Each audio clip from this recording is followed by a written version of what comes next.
What is good, peeps?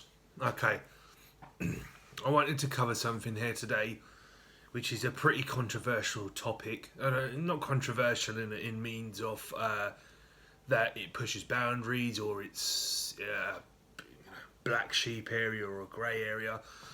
Just I think it's controversial because a lot of people don't believe in it. A lot of people talk badly about the what I'm going to speak about, and generally it's thought that it's a waste of time. So, what I'm going to speak about is Peak Week. Okay, so if you follow us, you follow me on social media, you would have seen that I've competed recently in two competitions, two UK BFF competitions, and I'm the under 90 intermediates. And in both instances, I placed fourth in a 10-man lineup. Just sipping on some coffee. So, what I want to speak about. Many people think Peak Week is a waste of time. And to a certain degree, I can't agree with that because if you are ready, minimal changes to your diet, to your water, to your sodium are needed because you're already in condition. You don't need to improve it. You don't need to make any crazy changes. You basically just need to come in with the same package that you bring in every day. If you're going throughout the day, you're consuming loads of water, you're consuming loads of sodium, and you go to the gym, you're not shredded as hell, you're tight, you're not holding any subcutaneous water, then why change it? It's true. Why? Why would you change it? It's silly. In a challenge to raise yourself an extra 1 or 2%, why ruin what you have? Now, on the other hand, if you are not quite ready for a show, it's a fucking brilliant tool. It's an absolutely amazing tool. Okay? I implemented it myself twice, purely because I wasn't in shape. I haven't been dieting. I've been in good shape all year round. I've been in good shape since January, February. But I haven't been at the level of condition that is required to compete. As simple as that. So when I picked both shows, the first show I picked out 2 weeks before the show. The second show I picked out 9 days before the show. Both times I was lean. To the normal person, they'd be like, "Oh, yes, you're well lean. Well, what have you got to worry about? Just go on stage." But to anyone who's competed will know I was nowhere near competition ready. Now, what I decided to do was on both times implement a peak week, and see how much I could improve myself. So the first one wasn't that dramatic because I had decided at 2 weeks out that I was going to compete. From 2 weeks out, I started making changes, so it was okay. And I come in pretty decent. Condition-wise, wasn't too bad for someone who hadn't put pure attention to competing.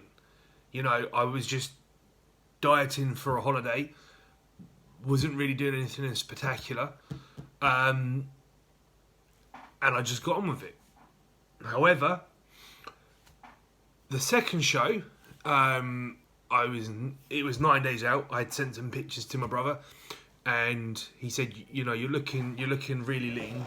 Why don't you? No, not why don't you?" He said, "You're looking very lean. You look like you can compete." I took his word, not as gospel. I took it to the literal letter. So I said to him, "Are you sure? Do I really look that lean?" He goes, "Yeah." He goes, "A few weeks, a month, or whatever, you could compete, I reckon, because you're quite lean. Supplements were low and everything." So I went and signed up for a show because it was the last qualifier of the year. So I thought, all right, let's go. Let's try and really bring this in. It's the last qualifier for the year. If I can sneak in against, admittedly, I was genuinely hoping that I was coming up against an easy class. My plan was, okay, most people should have already qualified by now, because it's hard because the finals is only 2 weeks away, the British finals, and not many people want to be peaking now and then peaking 2 weeks later. So that was my calculations. I got it wrong. The three guys who beat me, to be honest, even if I was 100%, maybe could have pushed them a little bit, but in all honesty, they were very far ahead of where I would have needed to be competitive. Okay, so let's go through peak week. Now, I started peak week on the Sunday because I had already had a meal planned on the Saturday, so I still went ahead with my meal. So again, that is another thing that was during the year. I said to myself, if I'm dieting, I'm going for a show, it's not going to affect anything. My life is still going to be exactly the same. I had a meal planned, so I didn't cancel it. So I went with my meal, had my pizza, had whatever. This set me back a little bit. I was £199 on the Saturday in the morning. After the meal out and everything, I was £202. So, and I compete about 193, 192. That's what I competed on my first show, and that was quite a decent level of condition for me. So I had to drop about £9 in a week. So Monday through to Thursday morning, I done no carbs and I depleted myself. I done no carbs whatsoever. Every meal was just protein, no fats either, just protein and salad. So every meal was egg whites, chicken or fish with cucumber. Pretty much every meal from Monday all the way through to Thursday morning. No, from Sunday afternoon. So I had post workout carbs on Sunday, 100 grams of carbs. No, 70 grams of carbs. Sorry, and then Sunday afternoon through to Thursday, I depleted. I woke up Thursday morning and I was 195. Okay, so it wasn't too bad. 195. It was a little bit underneath, but I was extremely what I thought was flat. So this is kind of where now the peak week strategy comes in. So I hate to keep saying peak week, but it's what people refer to it as. So I'm just going to go with what it's referred to as in the bodybuilding world. So on the Thursday, this is when I like to do my carb up. I think the term is backloading, I believe. I think it's back carb loading. So where you carb load at the latter end of the week, as opposed to carb loading at the beginning of the week. So on the Thursday, I was going to ingest the highest amount of carbs, and then I was going to see how I felt on the Friday, and then see how I felt on the Saturday, take it from there. Okay, so on Thursday, I shot for 650 grams of carbs. This came purely in the form of rice and baby rice. That is literally it. I only had baby rice and rice. So jasmine rice and baby rice. No other sort of carbs. Some people like oats, but I generally find having oats is better having it closer to the show, because fats fill me out quite a bit. So I don't really like to have them with a really high carb day. I wouldn't have oats. They wouldn't be on my list for a high carb day. For me, a high carb day has to be low fat and just high carbs. Alright, so Thursday, remember I was 195. Okay, so carved up, felt really good. Had my last training session, done my last cardio session. Felt nice and good. It was kind of filling up during the day. Friday I woke up at 198, I believe. So I thought, all right, okay, we're not too bad. You know, we've still got to drop water and everything before I compete. So I went ahead and I had 300 grams of carbs on the Friday. Now Friday was a bit difficult because something I had taken in on the Thursday had caused me to have constant bowel movements basically. So I was kind of struggling to keep myself full and the right balance of where I'm not just going to keep, going toilet and it's just going to be counterproductive. So I shot for 300 grams of carbs, and on Friday night I was 209 pounds. And genuinely, I wanted to just give up and not compete. I was starving. I literally had been scraping on food all day, and it was going to be what's that? Just a Saturday before the competition. I was 209 pounds, right? Still, my fluid was high. I was having, on the Friday I must have had 8 or 9 litres that day. Sodium, I keep my sodium all the way and I never cut it out. So, here is how I looked on Friday night. Alright guys, so you see, lean, fucking, you could bring that to a beach, no problem. You could get undressed in front of a girl, no problem.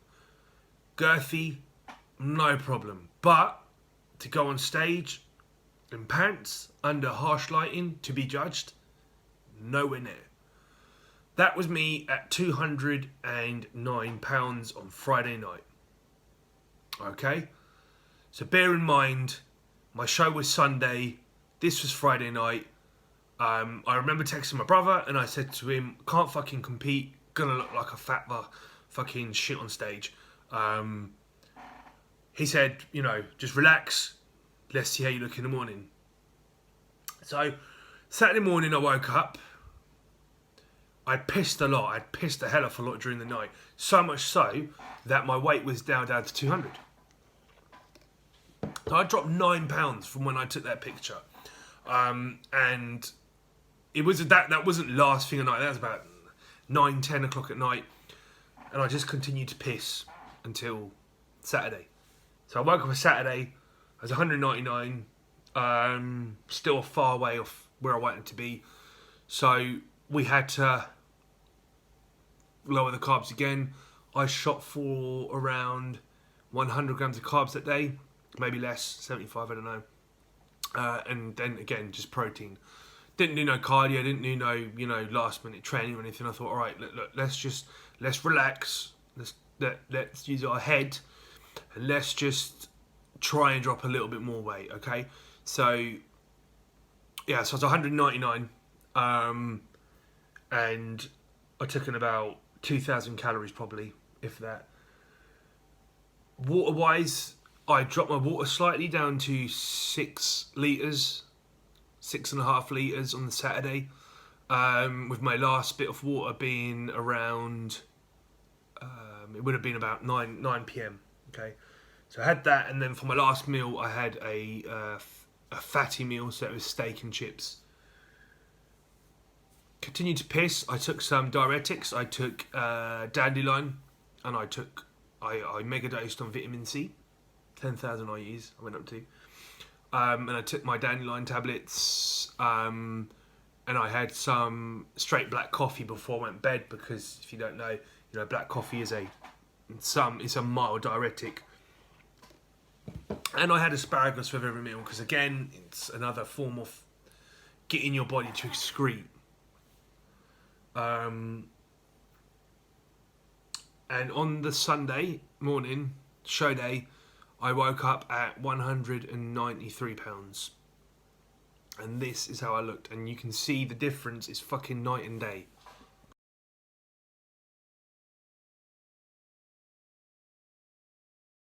Now, I don't want to blow my own trumpet, but the difference is fucking night and day. My stomach is down quite considerably. My legs are out more. There's more separation. There's more detail. I look good. I was happy with this look. There were certain parts of my body that I wasn't happy with, but obviously I didn't have the time to do anything with it.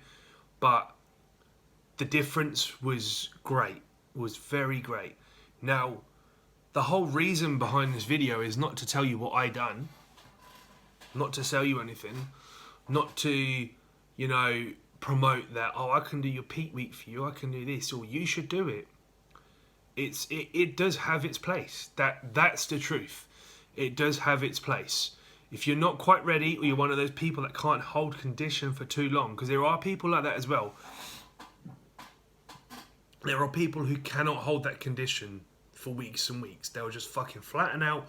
They'll look stringy.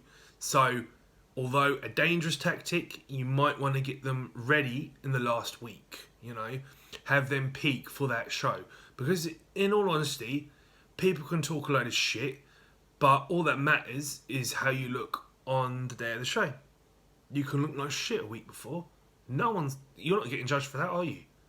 If you look like shit and someone else looks great and you turn up to show and you beat them, that's their problem, not yours. They've done something wrong that week, not you.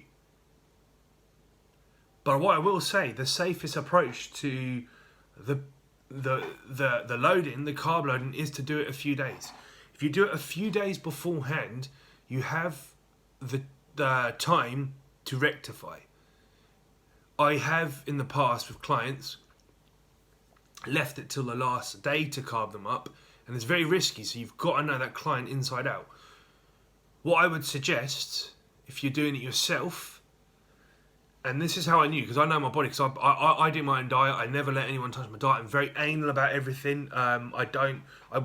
Since I worked with my last coach in 2014, I won't work with another coach, not because he put me off, because I felt I learned enough from him and previous coaches. I know I can, if I load on day one, so I load on day one, day two I look very good, very full, but the water that I hold in my muscles, in my body, will show up under stage lighting. It might not show up in the gym, it might not show up in pictures in your bathroom, but 100% it will show up in stage lighting. So day one, so the day afterwards is not a good day. Day two, I spill over. I spill over bad. I spill over bad from the carbs that I had on day one. So I know that is not the right day to hit it. So let's take this into actual action. Thursday I loaded. Friday looked really good, tight, but the muscles hadn't quite dropped the water, and that's why I weighed more on Saturday than I did on Friday. Saturday was my worst look. I'd spilled over a little bit, and in all honesty, had I tried to do the competition that day, I would have probably looked absolutely out of all sorts. For me, it's my third day. My third day is 3 days after my refeed. I am absolutely tight as fucking hell, as long as I control the other 2 days. So if I done 1 day of loading, 2 day of loading, 3 day of loading, no, not going to work. But 1 day of loading, second day pulling it back, third day pulling it back. By the third day afterwards, I'm at my fullest and driest. So my muscles are still full from the carbs. I overcompensated on the carbs, and the water's now at my skin, and my muscles are pushing against the skin, and that's what you want. Everywhere except for my back was really full and very vascular. My back is really behind, and that's what I'm going to work on anyway for next year, when I actually diet properly for a series of competitions that I plan to do. So I know this has been a bit of babbling on, and I might have gone over one or two subjects multiple times and more than once, but I just want you to see there is use in doing a peak week, because if you are behind, it can improve you by that 5 or 10% to at least be competitive. But I would say this: if you are ready, a week out, 2 weeks out, try not to change anything. Try to change as minimal as possible. And what I would actually do, if I was completely shredded 1 week out, I would find an amount of carbs that keep me full, and I would stay on those carbs all week, and I will chuck in a mild diuretic the night before, and I reckon you'd be very full, and you'd have no problem achieving the best look. So I hope this has helped anyone. In the next video, I am going to go over to how to control the one of the most important periods of game making, I believe, which is the post-contest, so post-contest rebound. If you like our stuff, guys, comment, subscribe. The more you guys comment, subscribe, the more footage we will release and the more information we can give if it's of any use to you. Cheers.